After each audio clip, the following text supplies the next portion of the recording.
Hello everyone and welcome back to Wargame Red Dragon. Today we're back on Mud Pit yet again, so quite often playing this map the last couple of days. I'll try to avoid it here moving forward, but we had 3 replays and in most of them I'm really trying to figure out one side of this map. So I've often sparred in the past over Anna and Dimitri, but I've been trying to get a handle on how to do things in Fedor. And this particular deck is an Entente deck that was designed specifically for this map. My hope is just to overwhelm with a sheer number of ATGMs and really make use of all the open space, the hedge grows here in Fedor, and the fact that people usually fight with ATGMs. Just if I have more, should go my way, I guess, hopefully. So we have a PH2 Tiger coming up from the Blue 4 team, and you can see the same thing happening to him as happened to me in yesterday's game on Nuclear Winter, just getting absolutely wrecked by a KA-52 in the superior range. So not a great start for the Blue 4 team. Montana, so it's a sergeant, a captain, and a private on my side, and just a private and 2 other fellows on the other. So in terms of rank, we have a slight advantage, but no, I haven't played that many ranked games, and really, sometimes not an indicator. I've fought privates better than lieutenants before, although that is rare. So our team is able to secure this town pretty early. Motostrelki and BTR-70s doing some decent work, and ATGMs scaring off a Leopard 2A1 very early. We do have eyes on some more Blue 4 units, and this is just kind of like the other game where this strip here was used very early on. I don't really know why that is. I mean, it has some excellent view, I guess, of this section of the woods, but I'd almost rather move up on this side first. I don't really know. So we do have a Prom S coming in and smoking up again this side of the field, so I'm really trying to get better at smoke micro. Maybe it'll help out a little bit. M84AN coming up to spot, and this should be excellent, what I'm hoping for. 110-point recon tank, and there's a Vickers Mark 11. Love this vehicle. It's extremely cost-effective.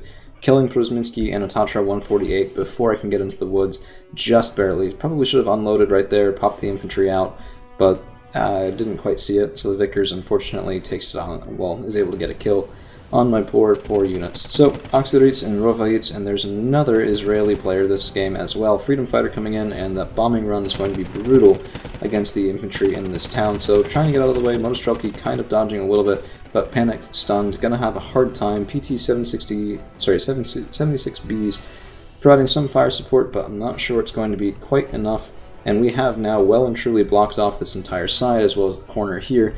But the Vickers is going to be a problem, and it wasn't really one I had been expecting. So I do have Vidras. Most of my infantry are going to be transported in Vidras. These guys are 20 points and come with Matluka P1 ATGMs. Not a lot of AP power, not even a lot of accuracy, but large enough numbers should be okay. Quite a few vehicles here, so that's, I think, so there's double Leopards. The Vickers is the one that's farther forward, so that might be a little bit of a softer target, but unfortunately we lose vision before my Vidras are able to get the kill, and so far I'm at quite a loss over in Fedor, so this deck designed specifically for this section has not been performing all that well at all. So fortunately, the Prozminski moving up even more are able to maintain line of sight on the Vickers, taking a shot there from the Vickers, but let's see. All we need, I think, is 1 hit, 17 AP versus 2 frontal, maybe 2. A little bit hard to say. Nope, just 1, so the Vickers does go down. 45 points. We're starting to get something. M84AN opening up on transport vehicles, but I mean, hey, every 5 points is 5 points, right? But at this point, my allies are definitely carrying the day. So Motostrelki is still locking down this town. Some forces moving over into Anna, as well as a Sturm S, and just a lot of good units there, and Dimitri holding down that section. TOW 2 is going to be a problem. This is probably the answer to the Vidras, as it can fire against the Vidras. Vidras, unless they're very close, won't be able to fire against the Lynx. Cluster already coming in, bit of a questionable choice. I mean, there's a single ATGM vehicle, I'm not sure I would have clustered that, particularly when there was a tank that was shooting for a while at stuff over in the other side of the lane, so I would have gone after the tank with it myself, who knows. So, I am calling out more infantry here. This is going to be cheap infantry in the 810s, but also lots of specialist infantry in Vidras, trying to get more boots on the ground. I had quite a stockpile of points, hadn't really been spending them that well. Sometimes it happens. Tornado, however, opening up, and that is going to push us largely out of this town. Spetsnaz still holding, but they can't do anything against an auxiliary, just way too heavy armor, and the Riz napalm launchers are not cut out for that sort of engagement. So that will be pretty deadly. Draken as well opening up against the Mi-25, and yeah, that's gonna be brutal. So guns as well. Not really sure what, but it's the Israeli player, so it's probably a Machbet. Lynx Toe 2 is moving up a little too close, so that's going to be the Silo shooting at him. 3 shots and only 1 hit, so let's see what the 4th one can do. 4th one is a kill. So we used up a lot of our ammunition, but cheap Silo, 15 points, able to kill that Toe 2, and I have eyes on an enemy ADATS. So this is why I'm smoking up here. This ADATS is absolutely brutal. Can fire in at helicopters, can fire in at planes, can also fire in at tanks with huge range, good accuracy, and high AP. Martyr 2 is taking it on the chin a little bit, but the rocket pod planes maybe not the best answer to that, so I don't know. These guys, I tend to find they're best killed with enemy tanks, at least what usually kills mine. Otherwise, it's a really expensive answer against something that you should probably be saving that answer for a super heavy, usually, or maybe a double stack of Merkava 1s, for example, that are way more expensive than the Martyr 2s. Even if they're not quite as good fire support against infantry, they are still great against infantry and good against tanks. So, we now have one of my allies here, whose name I shall not repeat, over in Anna. Decently good forward position here, definitely screening out the Israeli player, but a Merkava 3B is going to be something to worry about, and the persistent bombing support has been pretty brutal, so Blue 4 team definitely getting the edge on us in that regard. And my infantry reinforcements finally getting up here. We have some Grenades Allemand and Vidra 2s, we have some Silo and Vidras, and some more ATGM PORS Drugs and Vidra transports as well. So Syria 30 coming in, not sure what he was looking for, maybe a command vehicle, but settling for Merkavas, getting one of them. Let's see if he can get out.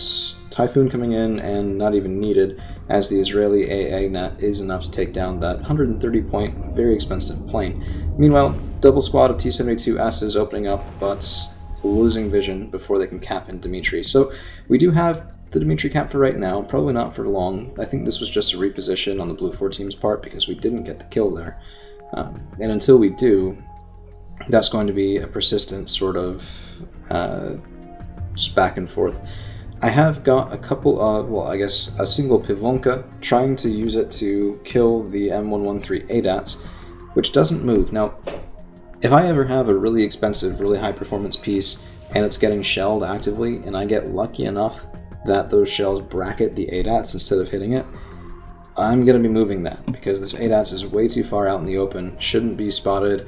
The second artillery comes in, you know it has been spotted, and if it's lucky enough to live, time to move it. But he is still just sitting there, so I wonder if the if Finger is a little bit newer. He's not the one who's a private, but it looks like, I don't know, there's some clan that he's in with the private, not sure.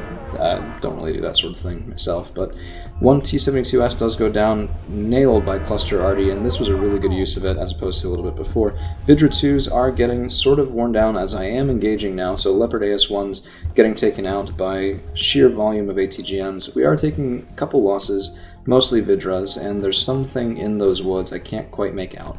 But I've smoked up the ADATS enough that he wasn't able to get more fire on me, and it did let us take out the tanks. So it's about 110 points worth of kills, and meanwhile I have cheap 810s taking those shots, so 5-point vehicles there, Zeleznichi as well, 5-point militia, just trying to draw fire, and maybe if I can get up into this woods. If I can't, so be it, not really a huge investment lost. These are probably ATGM infantry. That's really the only way I can think of them still staying hidden at this point. Most other vehicles would have probably been spotted. But Vidras, I mean, hey, that's pretty good fire support, pretty good range too, 1750 meter range, Canadian Airborne, very much not liking that engagement at all. In the meantime, over on the right-hand side, Montana is getting a very nice lock onto Anna. Sturmas, probably a little far forward. You never really want ATGM vehicles operating without a lot of forward scouting. They're just too expensive and too fragile, and that one does get destroyed. In the meantime, however, the push into Fedor is now continuing, just a huge smoke wall trying to block off everything that's farther back, but the ADAS is actually moving forward, and this will be the end of him, because, yeah, look at that, 1, 2, 3, 4 ATGMs on the way, and enough to take him down through that fragile armor on the ADATs. And this was just, I guess, the smoke was starting to go away, and he did finally find some line of sight. If that had happened when there were still tanks back there, that really would have not gone well for my team at all. But as it happened, we were able to isolate and then concentrate fire with our own ATGMs and take down that very expensive piece. A couple of Canadian airborne groups are going to be putting up a huge fight against Zeleznichi, but I have smoked up this side, so there's no incoming fire there, and my Vidras are attempting to get within range to provide fire support. we'll have to see if that works out. Leopard 2A1NL and Leopard 2A5, and now my allies in Dmitry, where previously this would look pretty safe for us, are a little bit on the uncertain side. So T-72S down to 3 strength. Anna has been capped by the Blue 4 team, and for some reason not counter-capped by my own allies there as well. So I'm kind of thinking to myself, well, I should really try to get some good work done here, and if I can draw points away and make the enemy reinforce into Fedor, so much the better. Now, we have gotten a +1 ticking for a while, up to 73 points, and with a cap in Dmitry, that will go up to +2 ticking, which is pretty nice. It's good to start off with that sort of advantage early on in the game. It doesn't always mean you win, though. Tornado 1DS coming in, another bombing run, and unfortunately... Ooh, actually we did get him. So the Neva, I think, did get a second shot on that target, but this bombing run was very effective, and my ally still has only a single group of Spetsnaz holding, and there's a Blue 4 counter push coming in. So lots of smoke coming in, martyrs coming in, probably all carrying infantry as well as a couple of tanks. So that tells me it's time to move. Grenadier going up, fighting against Green Jackets, but Challenger 1 is going to be opening up there and giving them a very hard day. Still, I was impressed by the Grenadier's performance, even at close range. Zelesnichi being supported by the Pivonka, trying to get some artillery kills in these woods, and Vidra's opening up now with their Malyukas. I really need to find a different thing to say for when things start to shoot, but I don't know, I said start to shoot a lot, and then you just need something other to say than start to shoot. So Grenadier are unfortunately overwhelmed by 3 units of infantry in those woods. And I have fragile units here. I have a Droog, I have Silo. The Grenadier were supposed to be anti-infantry support on that side, but they've been killed, and I need a solution quickly or my weapons teams are going to get chewed through before my Vidras and Proletari can get up there. So in comes a MiG-29 912A. This is the napalm one, but it's the only napalm bomber to my knowledge in the whole game that also does HE on impact. And you can see right away that did excellent work, killing the Highlanders right off the bat and definitely suppressing the enemy.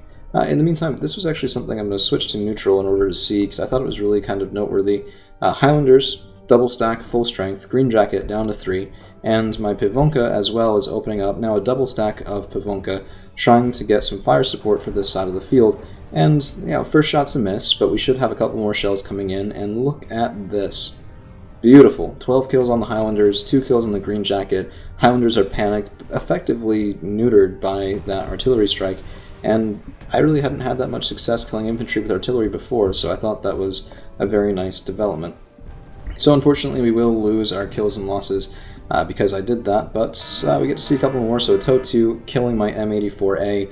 Fortunately not the scout version, that is a little bit cheaper, but a double stack of TOW2s has got to be a problem.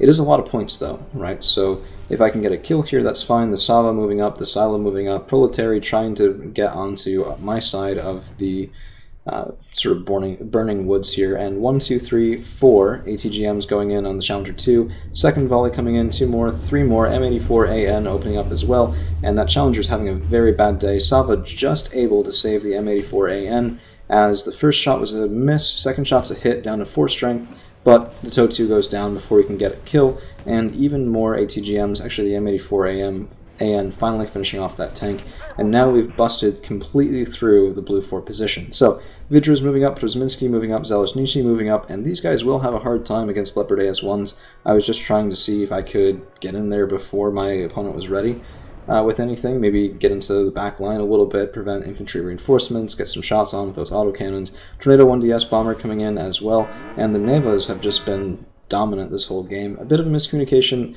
my ally Montana and I both sending stuff over to cap Anna, but you know, that happens sometimes, particularly when you're not in Discord or some sort of voice chat, when you're just trying to use the text chat. There's a lot going on, and text chat is not always the most convenient because, well, while you're texting, you can't really be microing any units, so it's a little bit risky.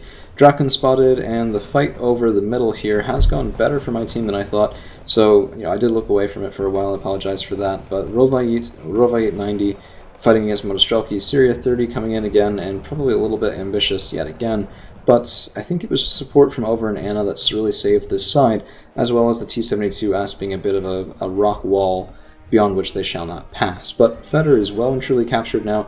If I had, yes, so BVP 1K is counter-capping for me, and I'm looking for the enemy command infantry. Here it is, command squad, bombers coming in, and my own Gammas are going to take a little bit of heat from that.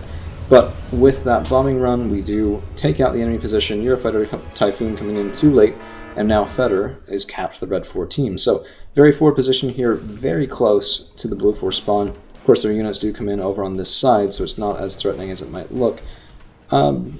Besides, I've actually seen pretty nice defenses pulled off in that back sort of ridge area and backwoods, as well as just it's hard to attack up onto this ridge because you won't have great line of sight before you get up on top of here, and enemy infantry, enemy tanks can take just pot shots at you going up and over it. Now, smoke can help that, but it can't necessarily alleviate it completely. BTR-80A is getting a little bit close, but look at that, just right, danger close to deployment of Motostrel P90, and the fight for the center town is very much in style here. Tiron 5 Blazers, I don't know about these guys. 8 frontal armor is nice. The main gun is okay, but it shoots a little slow. It's a little lackluster, I think, for 30 points compared to an autocannon, which might be a little bit better at killing infantry. Leopard 2A1 NL moving up. Panzerjäger should have something to say about that. So let's see, 17 AP against how much frontal armor is this? 16. So it would take a couple shots, but they're unfortunately ambushed. Shot at by Magach 7C Gimmels and some Martyr 2s. Not able to take down that tank before they're taken out themselves. At this point I have a couple more MiGs coming in, trying to put pressure on these guys. After the Vidras died and I realized there's a defensive position up along the ridge, I was thinking, okay, well maybe I can push this town. If I can get ATGMs in here, then we can deny this side of Dmitry to the blue 4 team. And we also have the Pivonkas opening up right away against a spotted M113 ADATs. I think Finger was definitely a newer player because just the amount of expensive stuff left in the open was too high, and that's just going to be easy points for your opponent. You know, if it's in the woods, it might be spotted when it's shooting, but afterwards it's not spotted. You might still have to move it, prevent artillery, but you'll avoid stuff like that, which was basically just getting it for free. PDH-2 Tiger is going to be defending up there as well, and it's very much an effective defensive posture, as I had enough to hold here, right? So I have Silo, I have Drugs, I have Proletary in the woods, I have a Sava, M84AN that's almost out of ammunition and half damaged. It's enough to hold, but it's not enough to push. Specialist infantry are not what you need to push. So I was thinking, okay, we have Fedor, that's fine. We can just play the nice, long, slow game with that points advantage now up to a +3 and see how it goes. Bombing run, a little bit of friendly fire there, Rovait taken down, and the blue 4 infantry able to get out, sadly enough. And this has definitely become a game over the right-hand side, as Fedor has sort of been concluded. So to that end, I'm calling up an M84AN, trying to help out with some scouting as well as fire support in Dmitry. Rozvedka are nice, they are scout infantry, can do a perfectly capable job, but I don't know, more is always better. Leopard 2A5, firing computer reset by the T-72, which I think might have saved him, to be honest. I'm not sure. It would depend on who shot first and who would be able to get the second shot. AHS MI2 taken down by a pretty well-established blue 4 position, but we did see the enemy command vehicle, and there it is, marked and potentially taken out soon by my ally. And napalm bombers coming in, just trying to suppress the enemy in this town here.